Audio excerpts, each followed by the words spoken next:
Venu en veste, il ressort en tauge. Sébastien Yanvet, après 3 années de recherche, décroche son doctorat avec mention très honorable dans le domaine de la science de l'éducation et de la formation. Ses travaux de recherche portent sur le thème évaluation des compétences en éducation physique et sportive dans les établissements d'enseignement secondaire au Bénin vers un modèle standardise et objectif. Face au jury composé de 5 membres, dont 2 jurys d'universités canadiennes et togolaises en ligne, dans l'éditorium, Raouf Adinandou à l'Institut national de la jeunesse, de l'éducation physique et du sport, l'Impétron a vaillamment défendu sa thèse.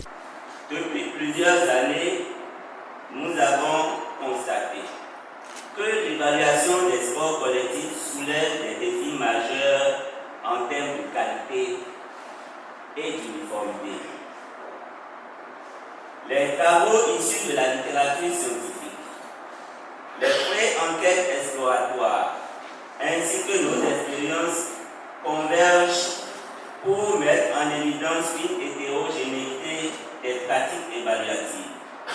Par exemple, on note une variation significative dans les notes attribuées par les enseignants à une même production motrice. Les apprenants sont pénalisés ou, au contraire, favorisés selon les perceptions individuelles des enseignants plutôt que par leurs compétences et leurs performances réelles.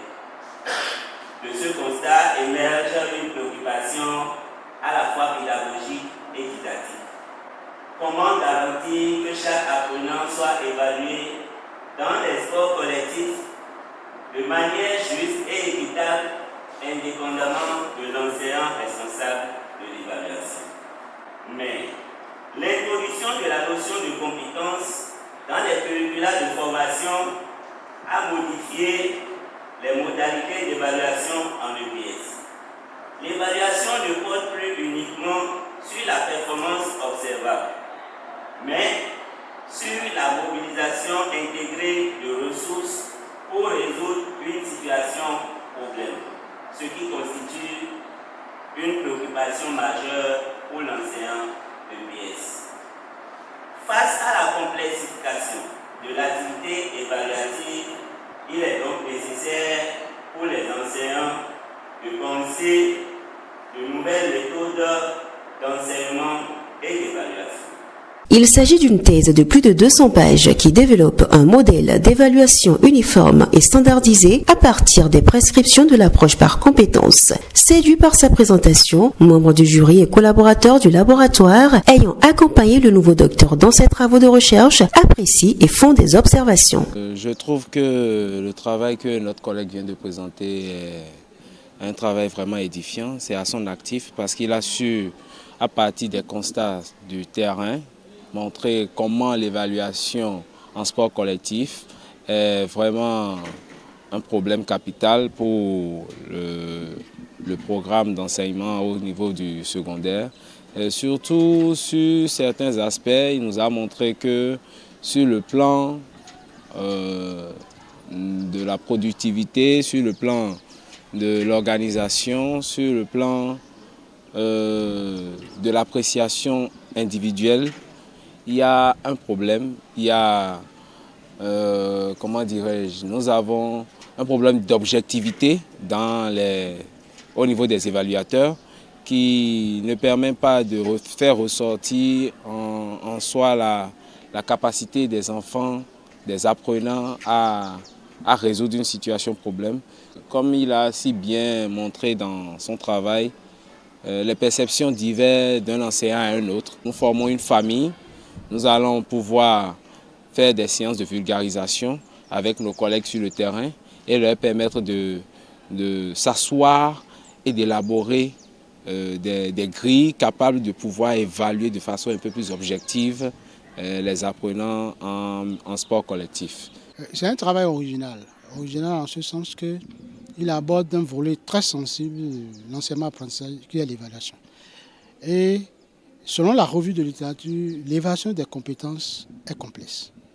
Et il a abordé un aspect très important de cette évaluation, celui d'un modèle standardisé. C'est-à-dire, par rapport aux critères utilisés pour évaluer les enfants, on note une certaine disparité. Quand vous prenez 2 enseignants qui veulent évaluer le même élève, les critères utilisés sont disparates. C'est la quintessence même du travail. C'est pourquoi il a proposé un modèle d'évaluation standardisée qui puisse permettre de faire une évaluation plus ou moins équitable. Donc c'est un travail très intéressant. Mais en termes de perspective, il reste des choses à faire. Et l'un des éléments, c'est ça que j'ai pointé. L'approche par compétence propose un modèle critérié pour l'évaluation, c'est-à-dire on utilise les critères. Mais comment ces critères sont notés? Comment ces critères sont pondérés? Jusqu'à présent, on le fait au pifomètre. Or, selon la revue de littérature, il y a des normes scientifiques qui permettent de mieux pondérer ces critères-là. Donc, la nouvelle bataille scientifique, c'est vers cette orientation. Le chemin des travaux de recherche n'a pas été sans obstacle. Des difficultés rencontrées, mais surmontées. Pour l'impétrant, l'expérience a été formatrice. Il profite de l'occasion pour inviter la jeunesse à ne pas abandonner à la moindre difficulté. C'est vrai, il est arrivé des moments de difficulté, mais je ne vais pas dire d'abandon. Et peut-être, je dois remercier aussi mon directeur de thèse qui m'a beaucoup accompagné, qui m'a beaucoup soutenu, qui m'a prodigué des conseils et qui ont fait que je n'ai peut-être pas senti l'envie d'abandonner à un moment donné. L'Afrique, le Bénin, nous sommes sur des terrains vierges et il faut tout repenser. La recherche, c'est la base de l'évolution. On n'improvise pas. Et aujourd'hui, les jeunes doivent s'orienter vers la recherche des solutions à tout ce qui nous entoure, aux problèmes du quotidien. Donc j'exhorte vraiment les jeunes à s'engager sur cette voie pour pouvoir faire grandir, faire évoluer, faire développer notre pays. Désormais, docteur en didactique des activités physiques et sportives, Sébastien Yanvet n'entend pas s'arrêter à cette étape. Il promet de poursuivre ses recherches jusqu'à la phase post-doctorale.